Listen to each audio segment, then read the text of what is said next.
get me bleeping. I don't want you to have to bleep out anything I said. So I'm only going to use clean language.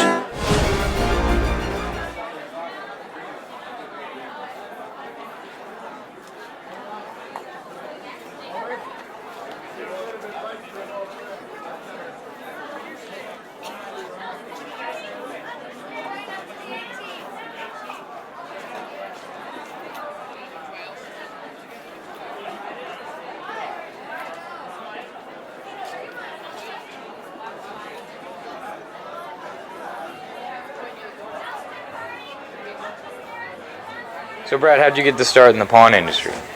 In the pawn industry?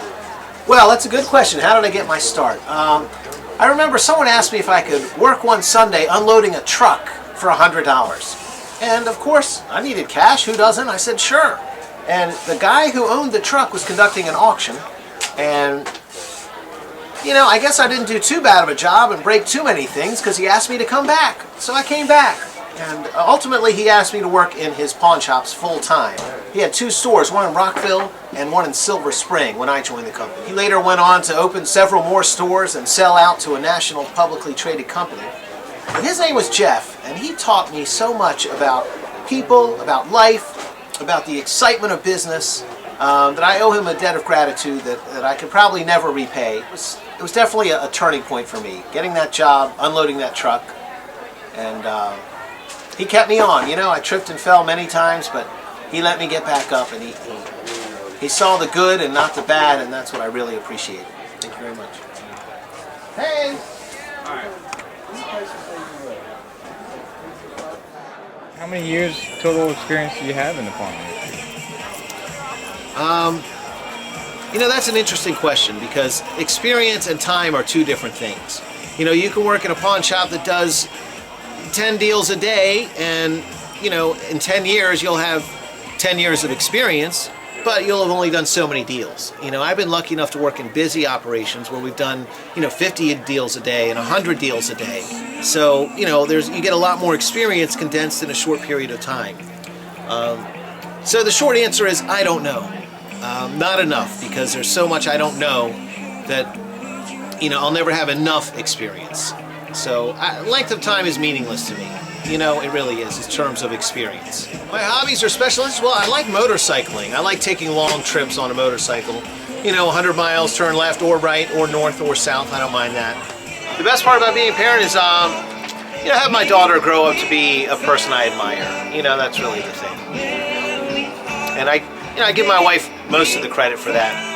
And I get a little credit for showing her what not to do.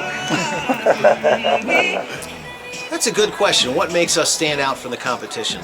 Well, you know, all pawn shops are in the pawn business. So we're in the business of buying and selling and making loans on items. I would say what makes us stand out overall is our attitude. You know, we have an attitude of willingness to help, and that's a big difference. You know, a lot of places seem to feel like they're doing the customer a favor. And, you know, we, just like it says on our shirts, we work for you. I mean, we work for the people. So I think our attitude is the main differentiating factor. Our willingness to make a deal, to pay more, to sell things for a little less, to do whatever we have to do to satisfy the customer. And, you know, we feel the profit will follow that process. You know, when we act in that manner, then naturally we'll do more business and we'll have more profit. That's why I barely have time to stand here and answer these questions. We'll be right there, sir. Anyway, is that cool? Thank you.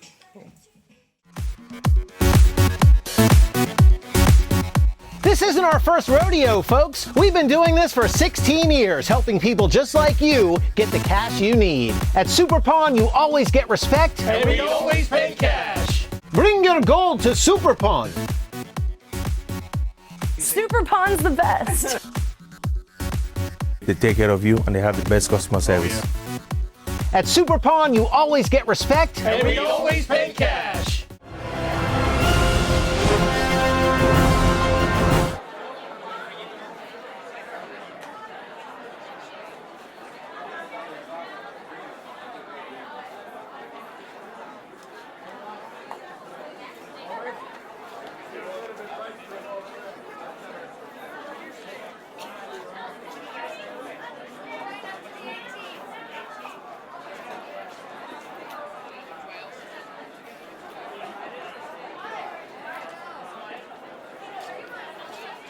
So my name's Tom Moran. I've been working in the pawn industry for over 20 years. I got my first start working auctions when I was 15. We'd go up and down the East Coast, and it was a lot of fun. You know, it was the most exciting thing I'd ever done. So when I was getting out of college at 19, I needed a job, and the same guy that ran those auctions owned a pawn shop. And you know, went in for an interview, and he looked at me and said, "I don't hire kids." And I think that lit a little bit of a fire under me, and I wanted to prove him wrong. And by age 21, I was in the management scheme of a pawn shop. It's a job that's exciting every day, and I will continue doing this for at least another 20 years. Okay, okay. Do you have any hobbies? My true love is playing pool. I was fortunate enough to play in the 2012 U.S. Amateur Championship. I won the local qualifiers and went to Florida to play in the National Amateur Championship. And out of 1,800 people, I finished 65th in the country.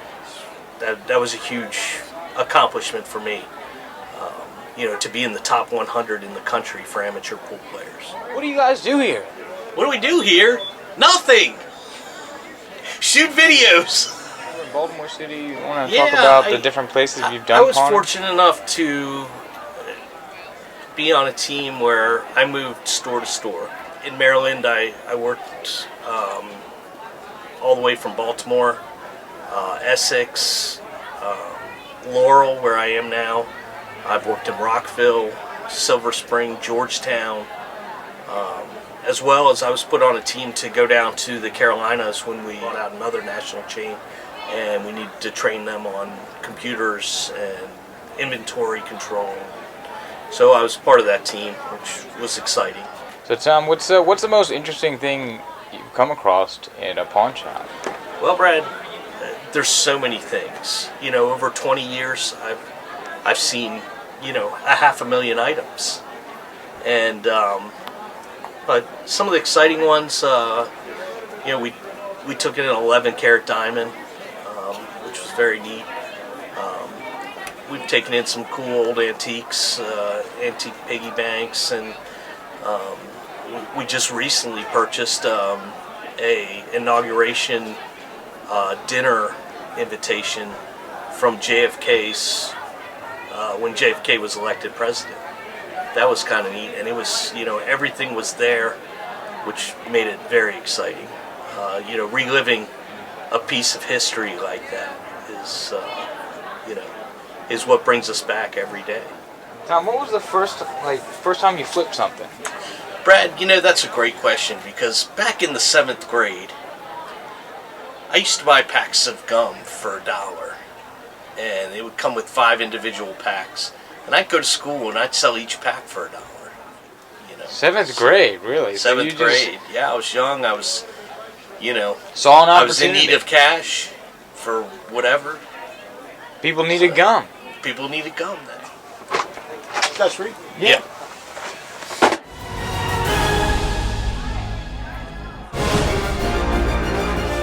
The most unusual item that someone brought to us, I would have to say, this button was on the National Mall the day that Martin Luther King gave his famous "I Have a Dream" speech. In walked someone I knew and recognized, and he pulled out of his coat a 4-foot-long Osama bin Laden.